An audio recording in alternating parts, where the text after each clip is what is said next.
Es el Día Internacional de las Cardiopatías Congénitas y es muy importante hablar de este tema. Me voy a ir para el otro sector del estudio porque 1 de cada 100 chicos nacen en el mundo con alguna cardiopatía congénita. Pero la buena noticia es que la mayoría de los casos, alrededor del 95%, pueden tener un buen diagnóstico justamente cuando se llega a ese diagnóstico en forma temprana. Estamos con Laura Risnik, médica cardióloga. ¿Qué tal, Laura? Muchas gracias por venir. Gracias por la invitación. Bueno, primero saber qué es una cardiopatía congénita. Bueno, una cardiopatía congénita es una malformación del corazón y de los grandes vasos que se genera antes del nacimiento, o sea, se genera en vía fetal y en la mayoría de los casos se produce en las primeras semanas del embarazo. Entonces eso hace que el corazón pueda tener defectos que pueden ser agujeros, que es lo que más uno frecuentemente asocia a un defecto en el corazón, pero que también puede ser en las válvulas. El corazón, que generalmente tiene 4 cavidades, puede tener puede tener un solo ventrículo. Hay un espectro muy grande de cardiopatías. Sí. Como en toda patología es importante llegar a un diagnóstico temprano, ¿no? En el caso de una cardiopatía congénita, ¿de qué forma se llega a ese diagnóstico?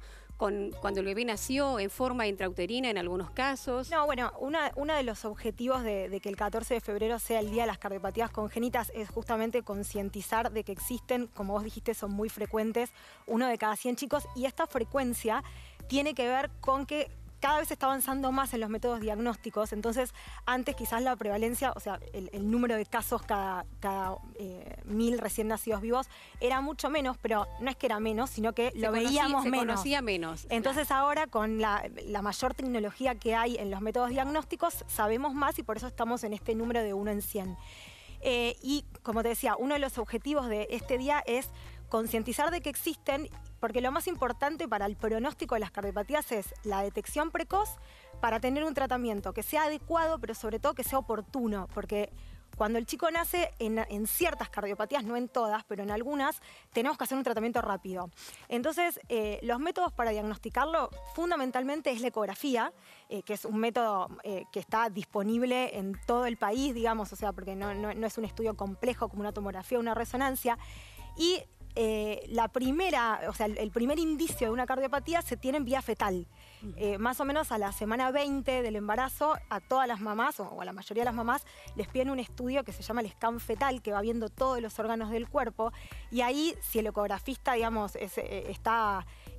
lo busca al corazón, puede tener el primer indicio de una cardiopatía.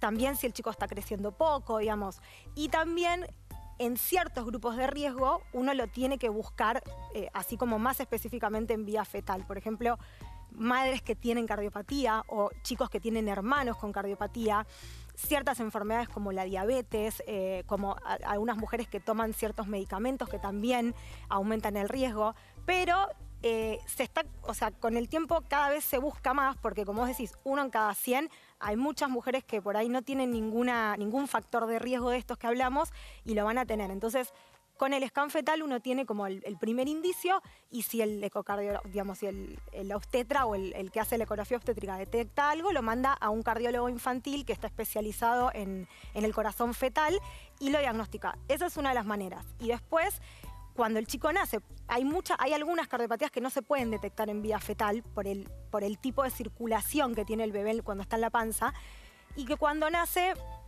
sí se manifiestan con coloración azulada de la piel, de los labios, con dificultad para crecer, con fatiga excesiva, o a veces solamente con soplos. En ese caso, el pediatra lo manda al cardiólogo infantil y el estudio, que siempre se hace radiografía, electro, pero la ecografía es como lo que llega finalmente al diagnóstico. Nombraste una palabra, soplo, ¿no? Que sí. a los padres siempre nos da temor, sí, y solemos escucharla, ¿no? Que cuando los revisan a los chicos dicen, no, pero es un soplo funcional. Sí. ¿Qué es esto? Bueno, un soplo es un ruido. Para empezar, es un ruido que nosotros escuchamos con el estetoscopio cuando revisamos a los chicos. Y es un ruido que tiene que ver con la circulación de la sangre. Como yo siempre les digo a los papás cuando reviso a los nenes, un soplo, cuando uno lo escucha en un adulto, sobre todo en un adulto mayor, en general ya nos está hablando de que hay alguna afectación, probablemente en alguna válvula del corazón, que haga que se escuche ese soplo, y que probablemente eso sea una patología, digamos, que puede ser leve o no, pero que algo hay. Sí. En cambio, en el chico, el soplo muchas veces es este soplo funcional, que tiene que ver con la manera que tiene de circular la sangre en los chicos, que por ahí es un poco más rápida que en el adulto, y cómo la sangre pega contra las estructuras del corazón. Además son más flaquitos, entonces todo se escucha mucho más. Y eso hace que se escuchen estos soplos funcionales que igual uno cuando los revisa en el consultorio puede saber que es un soplo funcional haciendo determinadas maniobras y además teniendo un electro que es normal y una historia del chico que es normal, podemos saber que es un soplo funcional. Entonces en el chico cada vez que uno escucha un soplo, porque también lo que tienen es que a veces en el pediatra no se lo escuchó y vienen al consultorio y se escucha porque tienen que ver con si el chico está nervioso, si está llorando. Hay muchas cosas dinámicas que hacen que ese soplo a veces se escuche, a veces no. Muchas veces lo que pasa es nunca le escuchan nada y van por fiebre a una guardia y en la guardia le dicen, mamá, ¿vos sabías que tu chico tiene un soplo? Claro. Y en el chequeo escolar, ¿no? Claro, en el chequeo escolar ahí dicen, no, tiene un soplo, tienen que hacer un estudio complementario y uno dice, pero ¿cómo si en estos años nunca me lo dijeron? Nada, porque puede ser el soplo funcional, o sea, cuando alguien tiene algo en el corazón, el soplo se escucha siempre. El soplo funcional tiene esa característica que a veces se escucha y a veces no. Entonces, que nunca le hayan escuchado y por ahí yo se lo escucho porque está llorando, te da una cierta pauta de que por ahí no es nada. Hay otros soplos que sí se manifiestan en el seguimiento, digamos, o sea, no es que siempre lo tiene que haber tenido, pero el soplo funcional pasa eso, que a veces el pediatra nunca se lo escuchó, se lo escuchan en una guardia, o yo de repente lo escucho acostado y lo tiene, lo paro y no lo tiene. Eso nos quedamos re tranquilos porque no es nada. Muchas veces les pedimos la ecografía igual para decirle, mirá, con esto le ponemos el nombre y el apellido de que es un soplo funcional, claro. Por más que yo te lo diga y esté seguro, le ponemos el nombre y apellido y te olvidas. Y sacarse las dudas. Exacto. Seguro. ¿Por qué muchas personas adultas no llegan al diagnóstico de una cardiopatía? Hay muchas personas que mueren, ¿no? Que tienen una muerte súbita, por ejemplo, en algún momento determinado, haciendo algún deporte, algún esfuerzo, y ahí se descubre después que tenían una cardiopatía congénita, pero nunca lo habían tenido diagnosticado. O sea, la mayoría, las cardiopatías, hay como las cardiopatías estructurales, que es cuando el corazón tiene algún defecto. Las que son muy graves en general se diagnostican en la edad, o sea, en la edad temprana, se diagnostican cuando el chico nace o en los primeros años de vida. Hay muchos adultos que se diagnostican, muchos, en los estudios prelaborales y demás, porque son defectos que que van generando como el problema insidiosamente y que por ahí muchas mujeres, por ejemplo, embarazadas, se hace el diagnóstico de ciertos agujeros y demás, porque durante todos los primeros años de la vida, o sea, fue generando como el problema lentamente, pero que no generó síntomas.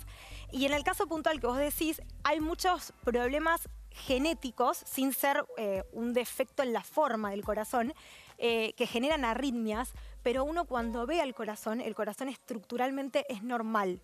Hay algunas por ahí alteraciones en el electro, o sobre todo la historia familiar de muerte súbita temprana y demás te pueden alertar, pero estas enfermedades genéticas muchas veces no tienen un correlato en que el corazón esté alterado, digamos. Sí. Y eso pasa.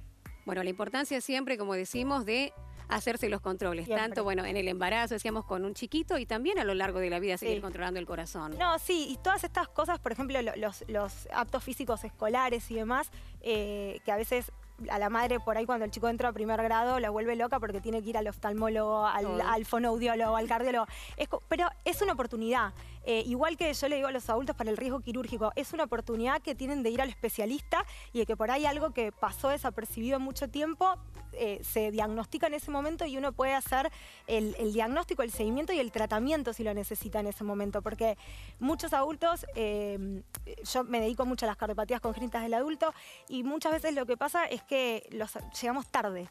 Llegamos cuando ya el corazón está muy afectado, de que se afectaron por ahí los pulmones, de que hay arritmias y demás.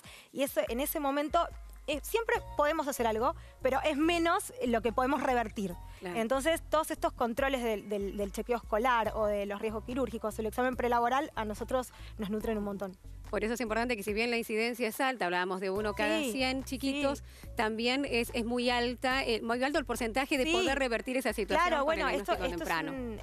La cirugía cardiovascular es lo que cambió, lo que torció el destino de estos chicos.